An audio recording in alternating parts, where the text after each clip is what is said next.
Assalamualaikum warahmatullahi wabarakatuh. Sampurasun. Salam sejahtera untuk kita semua, terkhusus untuk warga Kota Banjar yang tercinta. Bertepatan dengan tanggal 20 Februari 2003, saya secara pribadi, Eka Santosa, putra daerah yang sempat sekolah SD di Banjar, menamatkan SMP di Banjar, dan menamatkan SMA, kemudian menjadi ketua OSIS SMA Banjar. Maka Banjar di mata saya adalah kawah Chandra di muka.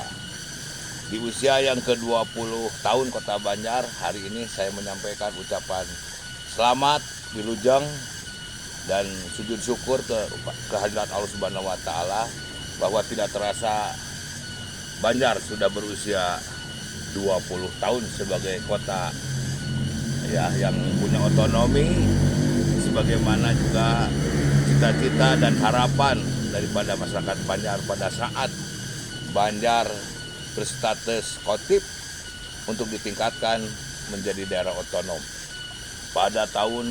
disahkan pada tahun 2003 tentu. Dan saya ingin sedikit mengulas dan hanya sebagai kenang-kenangan rasa kadede, rasa katineng, rasa memiliki sebagai sesama orang Banjar, bercerita tentang sebuah keindahan dalam perjalanan kehidupan pribadi saya yang berkaitan dengan Kota Banjar. Saudara-saudara sekalian, bahwa situasi dan kondisi politik telah membawa sebuah alur kepada diri saya untuk menjadi seorang wakil rakyat pada saat itu, hasil pemilu 2009. Hasil pemilu 99 ya, dan beriringan dengan itu dalam roh atau jiwa pemerintahan dikenal dengan disebut pemerintahan reformasi. Dalam buihan peralihan itulah saya masuk kepada arus itu dan kemudian menjadi anggota DPRD Provinsi Jawa Barat yang pada saat itu diberi amanat sebagai Ketua Komisi A yang membidangi urusan pemerintahan, politik, dan juga hal-hal yang berkaitan dengan penyelenggaraan pelayanan kepada masyarakat. Di Undang-Undang 22 tahun 99 sebagai payung hukum pelaksanaan pemerintahan daerah pada saat itu, ada sebuah amanat diatur dalam sebuah pasal yang menyebutkan bahwa untuk daerah-daerah yang berstatus kota administratif maka diberi batas waktu sampai bulan Juli tahun 2001 pada saat itu harus diberikan ketegasan apakah ditingkatkan statusnya menjadi kota atau kembali menjadi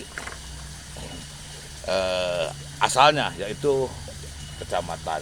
Nah, di Jawa Barat ini ada 5 kalau tidak salah pada saat itu, sehingga saya sebagai ketua komisi yang menjadi dapur untuk mengkaji kembali, melakukan sebuah evaluasi dan kajian serta komunikasi dengan publik, karena memang pada saat itu undang-undangnya mengatakan seperti itu, dan kebetulan posisi DPRD pada saat itu sangat kuat, di mana DPRD provinsi adalah sejajar dengan kedudukan gubernur sebagai fungsi legislasi, budgeting, dan pengawasan.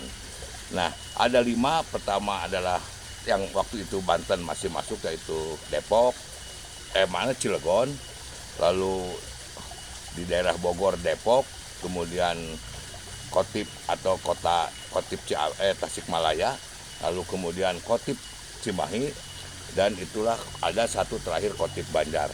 Dan tentu terima kasih kepada pemerintahan sebelumnya yang memang memiliki sebuah desain tentang tahapan sebelum menjadi daerah otonom, yaitu pada saat itu di zaman Pak Amir Mahmud kalau tidak salah menjadi Mendagri, maka diberikan peningkatan dulu, tidak langsung seperti sekarang misalnya menjadi daerah otonom, tapi ada tahapan, yaitu dengan label atau status yang disebut Kotip. Nah, khusus mengenai Kota Banjar memang pada saat itu cukup krusial ya, cukup agak alot, kemudian juga timbul satu persoalan beda dengan kasus Cilegon yang otomatis lalu Depok juga relatif tidak ada masalah, dan Kota Tasik juga tidak ada masalah. Sehingga untuk menyangkut dua daerah ini, Cimahi dan Banjar, ini agak alot ya, agak alot, dan timbul berbagai pendapat, bahkan ada semacam gesekan-gesekan, baik yang datang dari pemerintah maupun juga maksudnya di tubuh pemerintahan antara legislatif dan eksekutif, dan juga dengan publik itu masyarakat. Nah, khusus Kota Banjar cukup alot memang ya, cukup dinamis, bukan hanya ada reaksi ada satu upaya penghambatan atau penjegalan untuk, jadi ada kontroversi yaitu ingin yang menjadi kembali ke daerah asal. Ada juga satu pihak masyarakat yang ingin ditingkatkan statusnya menjadi daerah otonom seperti sekarang. Bahkan saya juga pernah mendapat sebuah aspirasi yang melakukan penolakan secara atraktif. Penolakan itu dilakukan dalam bentuk demo ya dari bagian masyarakat, dan tidak tanggung-tanggung. Yang keberatannya juga masyarakat Banjar sendiri ya. Ada demo yang menentang Kota Banjar untuk itu. Tetapi saya coba telah saya meneliti, lalu saya juga mereview, mengulang kembali tentang sejarah perjalanan hidup saya. Saya punya keyakinan dan persepsi sendiri bahwa Banjar walaupun kota kecil tetapi dinamisator pada saat itu waktu masih jadi Kabupaten Ciamis, dan banyak tokoh-tokoh yang lahir dari Banjar ya yang memiliki predikat sebagai tokoh nasional seperti Pak Hamara Effendi, Pak Kurdian yang menjadi anggota BPUPKI, banyak nama-nama besar. Bahkan ketua DPRD Ciamis pun 2-3 periode adalah orang Banjar ya. Termasuk Pak Ginanyar Kartasasmita itu adalah putra daerah Banjar. Jadi cukup memiliki sebuah potensi.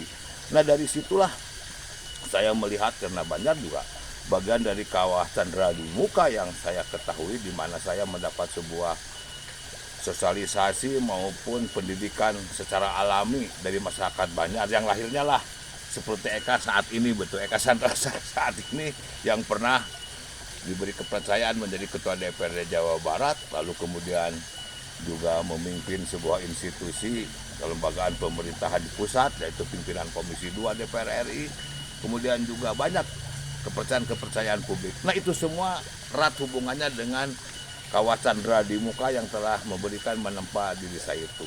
Nah, jadi yang ingin saya katakan waktu itu, bahwa saya punya keyakinan lain pada saat itu. Bahkan sempat secara khusus saya terjun datang ke daerah bersama Pak Gubernur Jawa Barat pada saat itu, Pak Nuryana. Bahkan khusus pakai helikopter.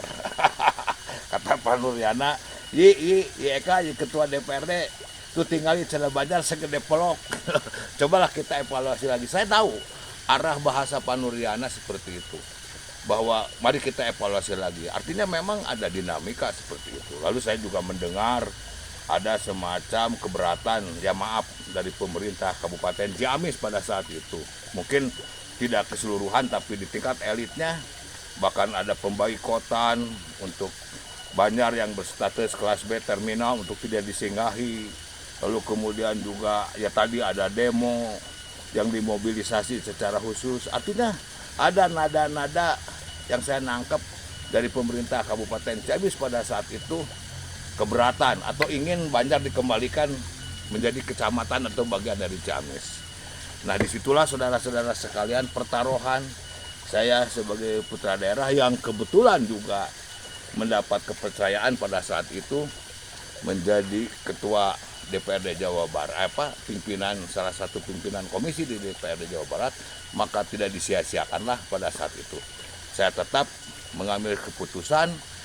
Dan ingat saya sampai ini hari, di dalam suatu situasi yang bahkan secara fisik DPRD tidak dimungkinkan. Kita mendapat demo buruh sehingga porak-poranda gedung DPRD dilempari, sampai ruang ketua DPRD juga mendapat perlakuan yang sama, ya tidak dimungkinkan saya. Saya katakan sama teman-teman di DPRD Jawa Barat, bahwa korum DPRD bukan terletak di gedungnya, representatif atau tidak gedungnya, tetapi kerepresentatifan itu diukur dari kehadiran anggota DPRD-nya, sidang dimanapun mungkin. Jadi saya paksakan, loh, kaca masih berantakan, kursi masih tidak karuan, tetapi absen menunjukkan mayoritas di atas 70% pada saat itu anggota DPRD Jawa Barat hadir.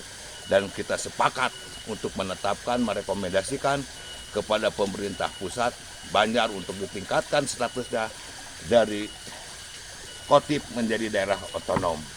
Nah, karena memang undang-undangnya pada saat itu menjadi domain daripada provinsi, ya. Jadi itulah saya kira sekilas yang ingin saya katakan. Tentu kelahiran Banjar merupakan sebuah dedikasi dan pengorbanan berbagai pihak, ya. Jadi saya tidak artinya merasa bahwa paling berjasa dalam konteks ini, tetapi saya hanya bercerita tentang bagaimana situasi dan kondisi Kota Banjar. Saya kira wajar sebagai ucapan terima kasih, sebagai mulang tarima simkuring Banjar yang telah banyak mendidik diri saya, yang ditempatkan oleh saya sebagai Kawacin Chandra di muka saya untuk berbuat sesuatu. Jadi berbahagialah sebetulnya saya secara pribadi merasa sudah apa yang saya terima dari masyarakat Banjar dengan apa yang saya berikan kepada masyarakat Banjar. Nah, hari ini saya bersyukur kepada Tuhan Yang Maha Kuasa, walaupun mungkin secara fisikly karena keadaan kesehatan saya yang kurang mendukung untuk tidak bisa hadir, tetapi saya turut berbangga. Saya ngawilujengkeun ka CUU yang juga berdedikasi sebagai wali kota hari ini, dan juga ke Kang Dadang, ya Dadang Med, yaitu adik saya, keluarga saya, ke Kang Nana Enyo sebagai wakil wali kota yang terus melanjutkan dan teruskan. Saya kalau boleh memberikan pesan, ini ada yang kurang sempurna, masih bukan jauh tetapi masih harus diperjuangkan. Apa yang terjadi hari ini atau ada hari ini masih belum memberikan jawaban secara sempurna apa yang menjadi cita-cita dan harapan pada saat itu. Saya teringat dengan tokoh-tokoh Banjar seperti Kang Tatang Rusmana, ya, almarhum yang begitu gigih, lalu Kang Edeng, banyaklah, Kang Dangkawa, lalu saudara saya, saudara Hawu, banyak orang yang setiap hari dan intensif melakukan, meyakinkan saya pada saat itu, baik sebagai Ketua Komisi A DPRD Jawa Barat, dan kemudian tahun 2000 saya menjadi Ketua DPRD, diberi kepercayaan ditingkatkan menjadi Ketua DPRD Jawa Barat, dan syukur alhamdulillah ketika diresmikan saya juga bisa menghadiri bersama Pak Hadi Sabarno ikut menggunting pita atau secara simbolis diresminya Kota Banjar. Nah, harapan saya tentu janganlah disia-siakan. Kita tidak harus setback melihat ke belakang, ada sebuah kegagalan kepemimpinan Kota Banjar yang tentu harus menjadi catatan yang penting untuk menjadi perhatian, bahwa ini adalah amanah. Kita sadar dari awal bahwa Banjar adalah kota administratif dengan cakupan wilayah yang tidak terlalu luas. Hanya ada 3, kalau nggak salah 3 kecamatan. Saya masih ingat batas-batasnya di mana, karena waktu itu masih kontroversi untuk menarik Pamarican, untuk menarik sebagian Banjarsari. Nah, walaupun itu berdekatan dengan daerah Langen, dan sebelah kirinya adalah Jawa Tengah, ya, di mana Banjar diumpamakan kalau negara di Asia seperti posisi Singapura, yaitu daerah transit, ya, yang bisa menjadi penyangga untuk orang lintasan ke Provinsi Jawa Barat ke Jawa Tengah atau Jawa Timur, kemudian juga masuk ke objek pariwisata Pangandaran. Nah, yang hari ini sedang diupayakan untuk menjadi tempat tujuan wisata yang bertaraf internasional. Maka manfaatkanlah itu. Nah, syarat untuk itu adalah bagaimana upaya peningkatan pelayanan masyarakat yang baik. Kedua, terciptanya sebuah kenyamanan, ya, kenyamanan baik sosial maupun alam di Kota Banjar. Ya, ini yang penting. Sebab tidak lagi bisa bergerak dengan manuver atau kegiatan-kegiatan yang lain, kecuali Banjar mengoptimalkan apa yang menjadi posisi yang sangat minim tadi. Sedangkan di lain pihak pertumbuhan penduduk ini akan terus berkembang. Oleh karena itu, bagian yang penting mulai dari urusan kebersihan, dalam hal ini sampah, tidak boleh lagi ke depan untuk ada TPA karena memang ada pengurangan wilayah tentu yang mubazir nantinya, maka begitupun 30% RTH. Ada Sungai Citanui yang tentu menjadi legenda kita, itu pun bisa kita optimalkan, tidak hanya sebuah aliran yang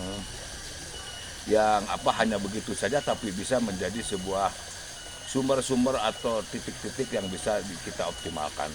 Nah, maka oleh karena itu saya kira di usia yang 20 tahun ya, dan kemudian mungkin tahun depan akan ada lagi seleksi kepemimpinan. Kalau tidak salah mungkin ini adalah masa akhir jabatan wali kota yang keempat ya, dan dalam rangka ulang tahun Banjar yang ke-20 ini yang terakhir.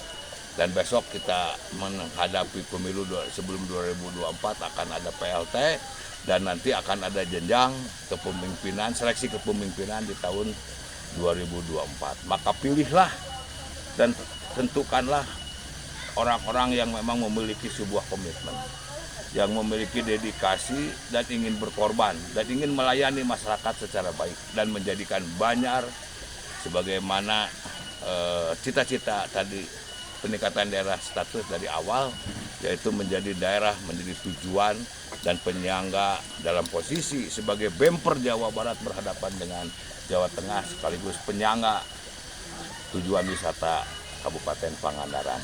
Jadi selamat Wilujeng, sekali lagi saya turut berbangga. Saya minta maaf belum bisa secara langsung, walaupun batin dan hati saya selalu berkomunikasi dengan semua elemen-elemen masyarakat Banjar. Bagi saya, Banjar adalah kawah cerdas di muka, Banjar adalah tempat lahir pemikiran saya, dan di Banjarlah saya mendapatkan nilai-nilai kebangsaan dan dinamika kepolitikan yang berbasis kepada ideologi Pancasila. Ya, oleh karena itu, izinkan apa yang saya sampaikan ini hanya sebuah raga katineng kanyaa, dan untuk diketahui oleh generasi yang akan datang. Bahkan saya terima kasih terkhusus ke SMA Banjar yang telah juga mengabadikan nama saya dalam sebuah bangunan Yuda Santosa, dan memang itulah saya lahir dan saya menemukan sebuah nilai. Jadi sekali lagi selamat kepada Kota Banjar yang ke-20 tahun, dan selamat juga kepada para penyelenggara pemerintahan Kota Banjar, dan semoga ke depan Banjar lebih maju. Mari kita tingkatkan pelayanan kita kepada masyarakat dan kita jadikan Banjar sebagai bemper Jawa Barat dengan Jawa Tengah. Oleh karena itu, Banjar adalah kota harapan dan Banjar adalah kota kenangan. Terima kasih. Assalamualaikum warahmatullahi wabarakatuh. Sampurasun.